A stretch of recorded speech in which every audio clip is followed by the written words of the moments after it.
Hi, I'm Brianna from DollarStoreMom.com, here today to share my tips for shopping kids' consignment sales. Behind me you can see a rack full of clothing I just bought a few days ago for my daughter at a local consignment sale. I got about 32 items for $60, and that'll be enough to take us through the spring and summer and into the early fall. Most cities you'll find won't have consignment sales year-round. Usually early in the spring there will be several consignment sales, and then again later in the middle of the fall you'll find another crop getting ready for winter. Now, to find consignment sales in your area, just Google the name of your city and consignment sales and see what pops up. Tip number one is know what you need. A few days before the consignment sale, take some time and go through your kids' clothes. Have them in the room with you to try things on so you know what fits and what they've grown out of. Write down their sizes, including their shoe sizes, and pay special attention to any seasonally specific clothes that you might need for the coming summer or fall. Also, if your kids will be playing any sports in the next few months, write down any sporting equipment or uniform that they might need that you could find at the consignment sale.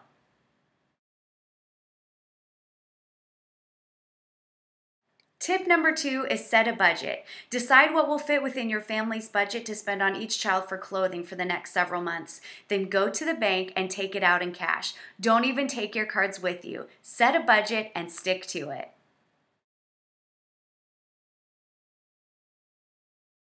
Tip number three is be prepared.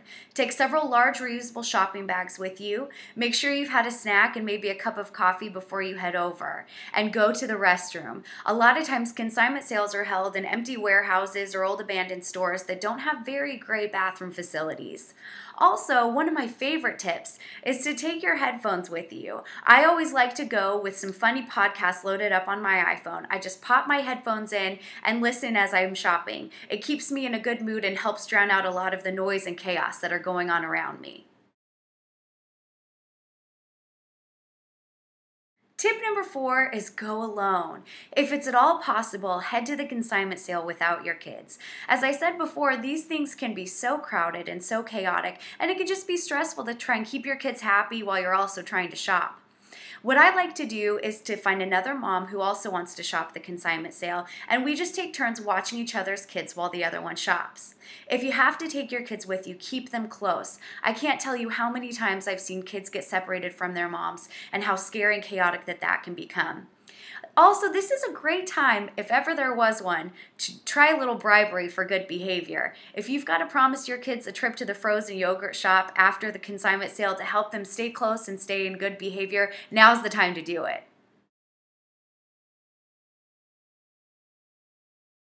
Tip number five is be intentional about when you go to the sale. Most consignment sales will run from Thursday through Sunday, and there are two ideal times to go. The first is when the sale very first opens on Thursday. This is a great time to go because you'll have the best selection of clothing and you'll have less crowds and long lines because many people will still be at work. But if you can also go on the very last day of the sale, many of the merchandise that's left will be marked down an additional 50%. Now, what's left might be very well picked over and you might not luck out and find anything great, but if you do, you'll get it super cheap. When I can, I go both at the very beginning and at the very end. But if I had to choose just one time to go to the sale, it would be at the very beginning of the sale. Consignment sales mean that every person who brings their clothing to be sold prices every item themselves. Now that means that some people really overprice their items, but many people underprice their items, and those are the items that will go most quickly. So you can find great deals both at the beginning and end of the sale, but at the beginning you'll have the best selection.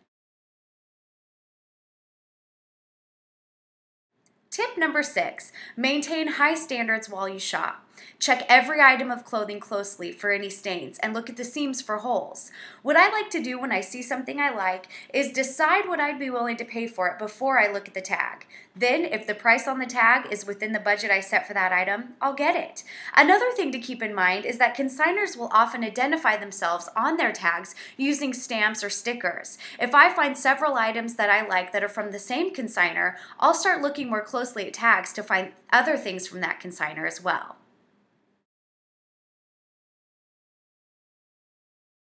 Tip number 7 is know what you're getting into. There's gonna be crowds. It'll be a long line to the checkout. The aisles will be cramped. Someone's gonna smell bad. Someone's gonna be talking too loudly on their cell phone. Some lady is gonna let her kids run circles around you while you're just trying to shop for good deals. If you go into the sale knowing to expect those things, they won't be nearly as annoying. And if you can walk out of a sale not just with great deals, but with a good attitude, then you've really had a successful trip.